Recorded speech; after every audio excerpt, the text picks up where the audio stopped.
Today, a diet that is gaining huge buzz and momentum, the Paleo Diet. Now, followers say they are shedding drastic amounts of weight and are warding off debilitating diseases. But what's the trick?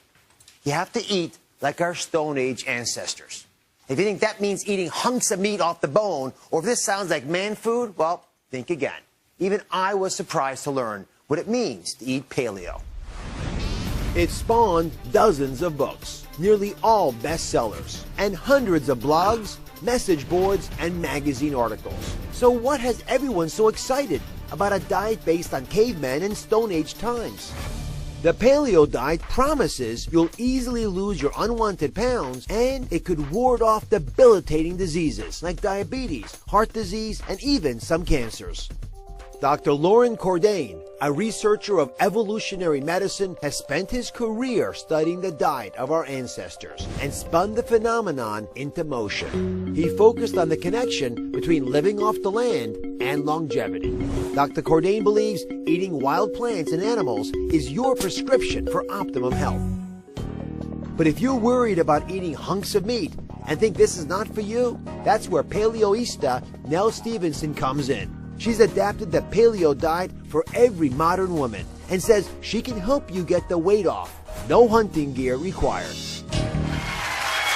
Dr. Loren Cordain, author of The Paleo Diet, and Nell Stevenson, author of Paleoista, are here. So Dr. Cordain, you argue that every single woman in America ought to be on the Paleo Diet. And what is it about the Paleo Diet that excites you as a scientist? Why should it work when so many other diets have failed America?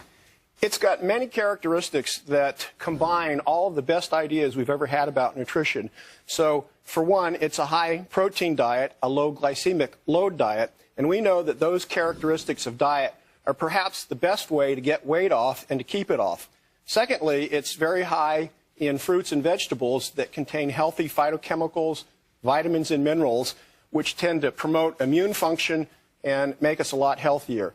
It's also very high in long-chain omega-3 fatty acids, which help to calm down inflammation. And there are multiple characteristics beyond that, but those are the major ones. So Nell, show us what kinds of foods are on the Paleo Diet. I brought some samples here. Just walk us through what would typically be on this diet. Yes, absolutely. Lovely protein. We have free-range poultry, grass-fed meats, wild salmon, local organic produce, lots of veggies and fruit.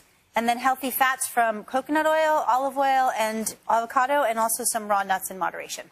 So if I compare this to a typical low-carb diet, and there are several out there now, how is this different? To be clear, it's not the Atkins diet.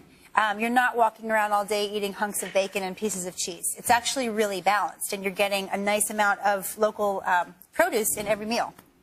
Well, I must say, I often thought the Paleo Diet was Fred Flintstone. Yeah. Taking that big hunk of meat that rolled over his car. Exactly. So I see the meat part of it, but for example, there's no dairy on here. Is dairy in this program?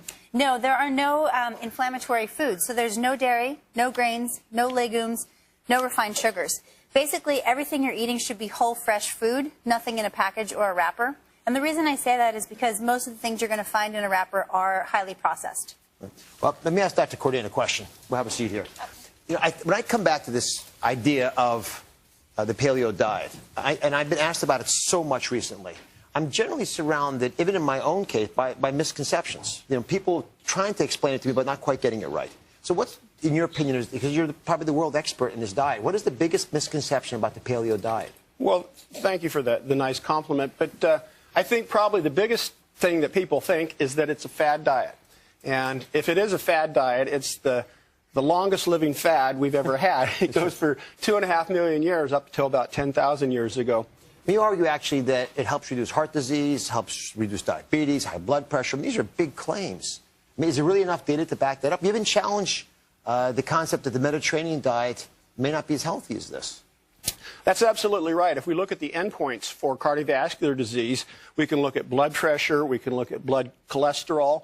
Paleo diet is superior to those in the 7 or 8 randomized controlled trials. So now let me reduce this to practice, because the big question for most of our viewers is, can I lose weight on this diet? Absolutely. So how much, and how long, how difficult? I've seen in some cases people have lost tremendous amounts of weight, sometimes 75 pounds in about 6 months. Granted, it's going to depend on how much weight somebody has to lose in the first place. If you're somebody who's trying to lose that post-baby weight and you've got that last 10 pounds, it may not be as dramatic. but it will be slow but steady.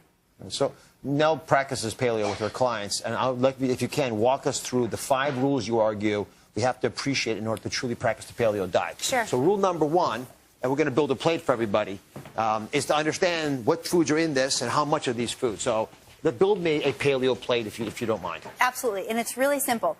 So first we're going to start with a plate, and we're going to add about 2/3 fresh veggies. The more variety, the better. The more color, the better.